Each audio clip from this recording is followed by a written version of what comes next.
Om Swastiastu. Perkenalkan, kami dari kelompok 12. Nama saya Kade Ayu Warsini, NIM 18011007.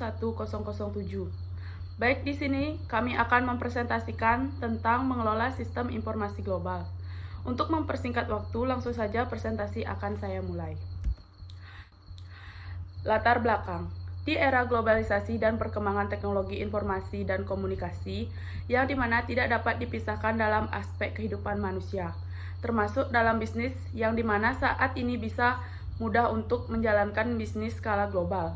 Dahulu, tahun 1980-an sampai tahun 1990-an, perusahaan multinasional sedang gencar-gencarnya mengembangkan sistem informasi global. Tetapi walaupun masih perlu untuk disempurnakan kembali, maka dari itu pada tahun 2000-an banyak perusahaan multinasional yang memperbaiki aplikasi sistem informasi global mereka sehingga mampu untuk mengintegrasikan antara perusahaan induk dengan perusahaan cabang menggunakan sistem informasi atau SI berbasis komputer. Baik, selanjutnya pengertian sistem informasi global.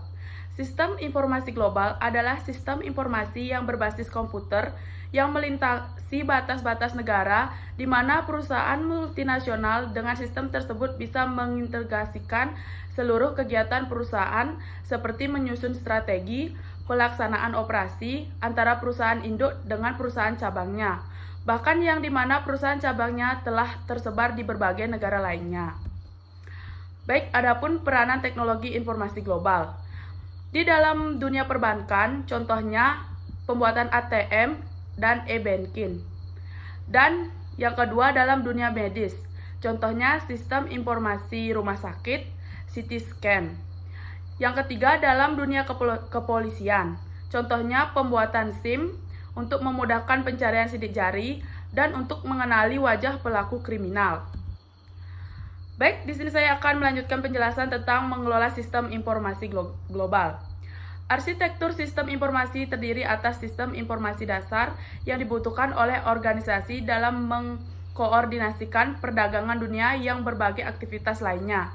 Dimensi-dimensi utama dari pengembangan arsitektur sistem informasi internasional adalah yang pertama, lingkungan global, pergerakan bisnis dan tantangan penggerak bisnis adalah kekuatan dalam lingkungan yang harus direspons perusahaan dan mempengaruhi arah gerak perusahaan. Yang kedua, strategi global perusahaan. Strategi global perusahaan menjadi utama basis struktur organisasional perusahaan global, yaitu strategi eksportir domestik. Yang kedua, strategi multinasional. Yang ketiga, pewaralaba.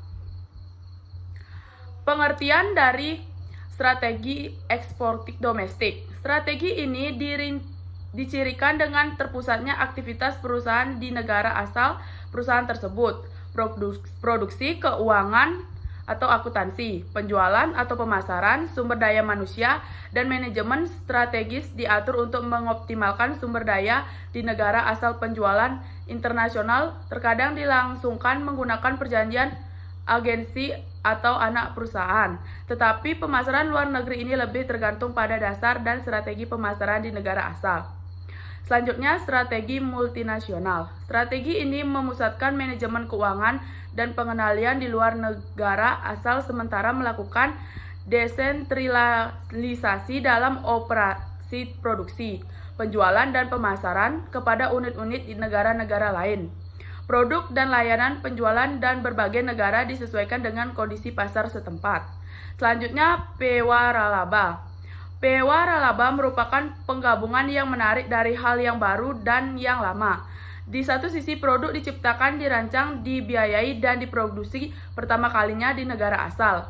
Tetapi untuk alasan-alasan khusus terhadap produk tertentu harus disesuaikan dengan personil luar negeri untuk memperluas proses produksi. Baik, selanjutnya akan dilanjutkan oleh rekan saya. Baik, di sini saya akan melanjutkan presentasi dari rekan saya. Nama saya Kadek Dian Wahyuni, NIM 18011010. Di sini saya akan menjelaskan tentang materi tantangan mengelola sistem global.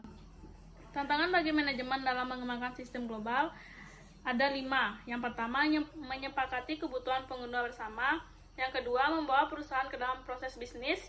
Yang ketiga, mengkoordinasikan peluncuran perangkat lunak. Yang keempat, mengkoordinasikan pengembangan aplikasi. Dan yang terakhir, mendorong pengguna lokal untuk mendukung sistem global. Selanjutnya saya akan menjelaskan tentang mengelola sistem informasi internasional. Yang pertama, strategi global dan organisasi bisnis. 4 strategi global utama menjadi basis struktur organisasional perusahaan global, yaitu ekspor domestik, multinasional, waralaba, dan lintas negara. Strategi ekspor domestik dicirikan dengan terpusatnya aktivitas perusahaan di negara asal perusahaan tersebut.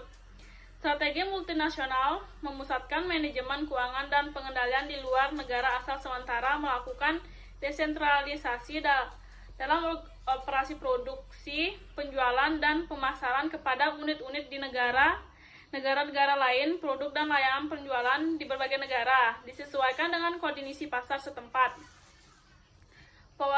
Waralaba merupakan penggabungan yang menarik dari hal yang baru dan hal yang lama. Di suatu sisi, produk diciptakan, dirancang, dibiayai, dan diproduksi pertama kalinya di negara asal. Tetapi untuk alasan-alasan khusus terdapat produk tertentu harus disesuaikan dengan personel luar negeri untuk memperluas proses produksi, pemasaran, dan sumber daya manusia. Yang ketiga, ada perusahaan lintas negara tidak memiliki negara asal dan benar-benar diatur secara global dan akan menjadi bagian yang besar dari bisnis internasional di masa yang akan datang. Perusahaan lintas negara tidak memiliki kantor pusat tunggal, tetapi memiliki banyak kantor pusat dan mungkin juga sebuah kantor pusat di dunia. Yang kedua ada faktor pendorong aplikasi bisnis global. Faktor pendorong aplikasi bisnis global terdapat 2. Yang pertama, pelanggan global. TI global dapat membantu menyediakan layanan cepat dan nyaman kepada orang-orang atau perusahaan yang berpergian kemana saja dengan operasi global. Yang kedua ada produk global. Produk sama di seluruh dunia atau dirakit oleh anak perusahaan di seluruh dunia. TI global dapat membantu mengelola pemasaran dan pengendalian kualitas di seluruh dunia. Yang ketiga, sistem global untuk menyelesaikan strategi. Jadi maksud istilah sistem adalah berbagai aktivitas yang dilibatkan dalam pembuatan dan operasi sistem informasi. Selanjutnya saya akan menjelaskan tentang materi lingkungan global, penggerak, dan tantangan bisnis. Di sini ada 2 lingkungan global, penggerak, dan tantangan bisnis. Yang pertama, faktor budaya umum, di mana faktor budaya umum ini yang mudah dikenali dan telah menggerakkan internasional sejak Perang Dunia Kedua. Teknologi informasi telah menciptakan komunikasi menjadi lebih mudah. Yang kedua ada faktor bisnis umum. Faktor ini menyebabkan internasionalisasi dalam beberapa faktor globalisasi bisnis yang khusus yang mempengaruhi hampir seluruh perindustrian. Selanjutnya ada faktor pendorong aplikasi bisnis global. Yang pertama ada pelanggan global. TI global dapat membantu menyediakan layanan cepat dan nyaman kepada pengguna TI. Yang kedua ada produk global. Produk sama di seluruh dunia atau dirakit oleh anak perusahaan di seluruh dunia.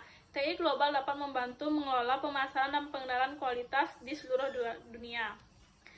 Selanjutnya ada tentang strategi bisnis global. Yang pertama ada strategi multinasional. Subsidiari asing beroperasi secara otonomi. Yang kedua ada strategi internasional. Subsidiari asing beroperasi secara otonomi, namun bergantung pada pusat untuk inovasi baru. Yang ketiga ada strategi global. Operasi seluruh dunia dikelola oleh pusatnya. Yang keempat adalah strategi transnasional. Pengintegrasian kegiatan bisnis global melalui kerjasama antara pusat, operasi, serta memanfaatkan TI global. Selanjutnya ada isu data global. Isu utama adalah Transborder Data Flow atau TDF, di mana data bisnis mengalirkan menyeberangi batas-batas negara melalui jaringan telekomunikasi. Ada beberapa kendala yang timbul adalah A. Dianggap melanggar regulasi ekspor dan impor. B. Transfer data pribadi dianggap melanggar legislasi privasi. C. Adanya proteksi khusus terhadap TI lokal maupun pekerja lokal. Baik, sekian presentasi dari kelompok kami. Jika ada salah kata, maaf dimaafkan. Sekian dan terima kasih.